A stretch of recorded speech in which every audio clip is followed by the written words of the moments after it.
The way the US Constitution was originally worded, scenarios like a Trump presidency with the second place finisher in electoral votes, Kamala Harris being elected as vice president, were entirely possible. In fact, the wording of the document actually allowed for the possibility of a scenario in which Trump could be president and Tim Walz could be vice president. What would that even look like, I wonder? Would Trump just ignore Walz altogether and put J.D. Vance in a cabinet position, making him sort of a de facto VP? I feel at the very least, he would make Walz wear a dunce cap and sit in the corner. But I'm going down a weird rabbit hole here. The point is, Article 2 of the Constitution allowed for some crazy election results. Results that the president and the people didn't necessarily want. This led to the 12th Amendment, or change to the Constitution, which was meant to rectify a president having to serve his term with someone that actively wants to strangle him, and allow them to pick their VP instead. But even the wording of the 12th Amendment leads to a bizarre corner case where things might not end up the way the president really wants them to. Let's get into it so you can see for yourself. When the framers sat down to write the Constitution, there was a lot of argument over this new position in the government, the executive leader of the nation, and how much power this one position should hold. But what may have been an afterthought was how this person was to be chosen. Article 2 of the US Constitution defines the requirements, role, and powers of the president, but the majority of Article 2 Section 1 is about how they will be elected. Yes, friends, this is the introduction of the Electoral College. It details the electors and how many each state gets. It also confusingly allows electors to vote for two persons, and this is how our implausible scenario begins. Let's examine the actual wording of the Constitution. And full disclosure, I'm going to omit the portions of this section that deal with collecting votes, listing, signing, sending, certifying, etc., which don't actually focus on the instructional portions of electing the president, just the cliff notes. The electors shall meet in their respective states and vote by ballot for two persons. The person having the greatest number of votes shall be the president, if such number be a majority of the whole number of electors appointed. In every case, after the choice of the president, the person having the greatest number of votes of the electors shall be the vice president. That's cutting out some important parts about tiebreakers, which we will get to later, but for now, we can see two things from the wording. One, electors are to vote for two persons to be president. And two, the second place vote becomes the vice president, regardless of whether or not they ran against one another. So what were the framers thinking? Weren't they worried about this scenario happening? Well, their logic was sound, if not naive. By requiring electors to vote for two candidates with no distinction between president and vice president, the framers hoped to prevent electors from simply favoring a local or regional candidate. This was meant to encourage electors to think beyond state lines and select two leaders of national importance. Two best leaders to lead the nation. Do we think Trump and Harris could let bygones be bygones and do what's best to lead the nation if they were the 1 and 2 picks in this system? Probably not. But talk about entertaining. The framers were also under the assumption that the second place finisher would also be a highly respected statesman, capable of serving as vice president, no matter who they are or what political party they belong to.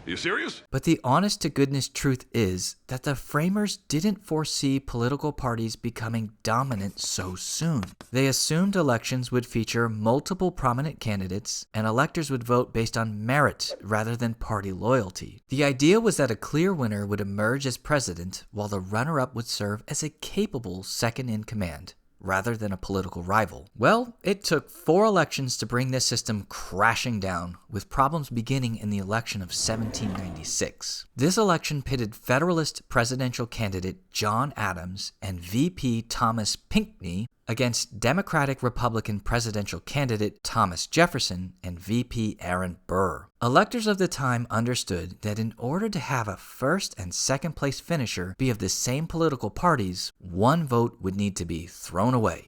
Confused? Let me explain. If 71 of us, we the watchers of this YouTube video, were electors whom voters entrusted to us to elect the Federalist Party to win, and we all cast our votes for John Adams and Thomas Pinckney, then there would be a tie for who would actually be president. And as Article 2, Section 1 mentions, that tie would go to Congress. And if no person have such majority, the House of Representatives shall choose immediately by ballot the president. And from there, maybe the actual guy we want to be president, John Adams, might actually become vice president. While not the end of the world, it's not what the electors or the people want. So, one, and only one elector, should throw his second vote to a candidate who's not a threat, like Sam Adams. In that way, 71 votes would go to John Adams, giving him enough to win, and 70 votes would go to Pinckney, making him vice president. Except, with little communication between electors, too many of them threw away their second vote. I guess they all just thought,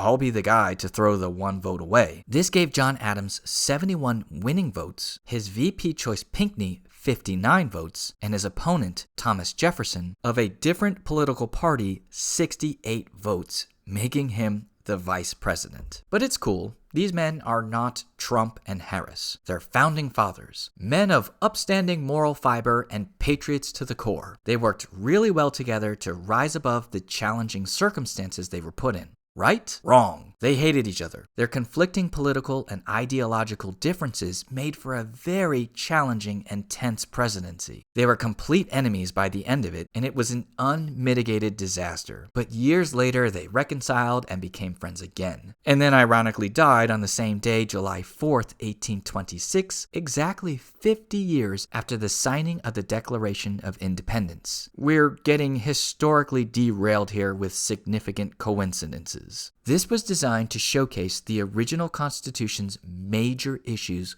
with electing a president. And things did not get any better in the election of 1800, when all the electors were like, hey, remember the last election? Don't forget to not throw your vote away. And then there was a tie between who should be president and vice president. Both were from the Democratic Republicans, so they were still pretty happy, but the tiebreaker went to Congress, a Congress controlled by Federalists who were very bitter about losing the election. 35 separate rounds of voting over 6 days went nowhere. The Federalist lawmakers very content to just keep voting a tie to delay the Democratic Republicans from ever taking office. Eventually, they selected Thomas Jefferson, we know that, but things needed to change. And that's where Amendment 12 comes in. Proposed in 1803 and ratified in 1804, the 12th change to the Constitution aimed to stop the nonsense in presidential elections and ensure the president and vice president are from the same political party. This is a rather wordy amendment, so again, we're going to go cliff notes and cut out certifying, sending, listing, etc., and focus on electing. The electors shall, by ballot for president and vice president, they shall name in their ballots the person voted for as president, and in distinct ballots the person voted for as vice president. The person having the greatest number of votes for president shall be the president. The person having the greatest number of votes as vice president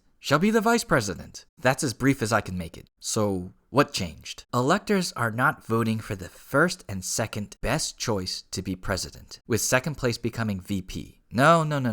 Electors still get 2 votes, but each one is clearly labeled for either the president or vice president. Bet you didn't know that. Electors still get 2 votes. It's not a one party, one ticket, one vote thing. Meaning electors could, say, vote for Trump to be president, but if they preferred to see someone closer to home represent the vice president pick, say Ron DeSantis, then they could vote for them. In this way, we are not actual faithless electors. We put the person in office the people wanted, tied up with a VP that we prefer. It seems a bit odd that the 12th Amendment even bothers with the VP vote at all, since the people are presented with a ticket choice of president and vice president, right? Trump and Vance, or Harris and Walz. Why put any more potential into having a voting mishap with the VP vote at all? And for those unaware, the reason this doesn't happen often or at all is the majority of states have some enforcement or regulation against faithless electors. The Supreme Court has even upheld these laws punishing faithless electors. And even though there has been a handful of faithless electors in the past, it hasn't changed the will of the people in an actual election. But the focus here is on the majority of states, meaning not every state has laws against this. The 12 states without laws punishing faithless electors are Arkansas, Delaware, Georgia, Illinois, Indiana, Iowa, Kentucky, New Hampshire, New Jersey, New York, Pennsylvania, and Rhode Island. Collectively, these states represent a total of 131 electoral votes. This number is significant as it accounts for nearly a quarter of the 538 total electoral votes in the Electoral College. In a bizarre but possible scenario, each of these Republican states could choose a VP they were more supportive of.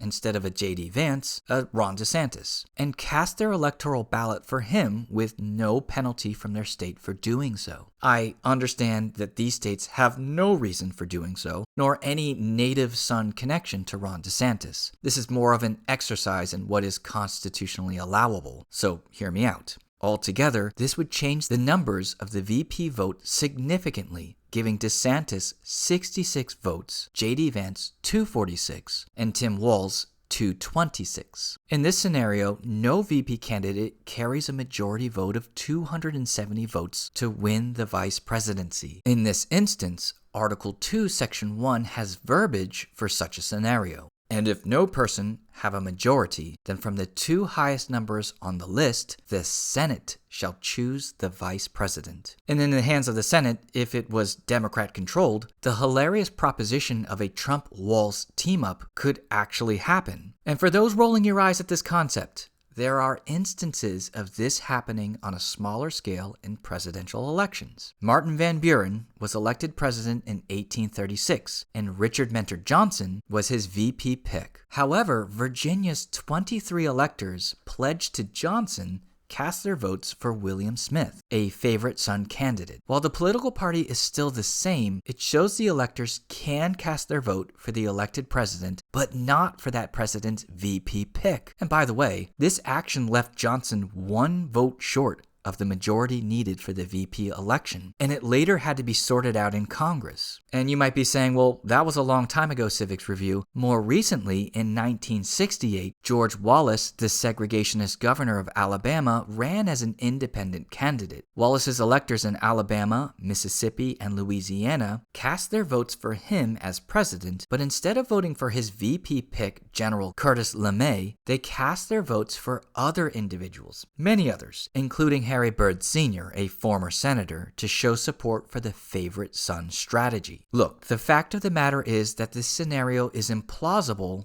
but possible. You would think the wording of the amendment would be a little bit more ironclad to avoid the scenarios given as example in this video, especially with how presidential tickets work nowadays, with presidents selecting their VP picks during the campaign. Shouldn't the Constitution of the US wording also reflect this? I don't know. We'll probably never see this happen ever in our lifetime, but I'm just explaining the possibility is there, which I find to be interesting. Okay, that's it for now. Thanks so much for sticking to the end of my video. I hope you enjoyed it. I hope you learned something. We'll make more videos soon.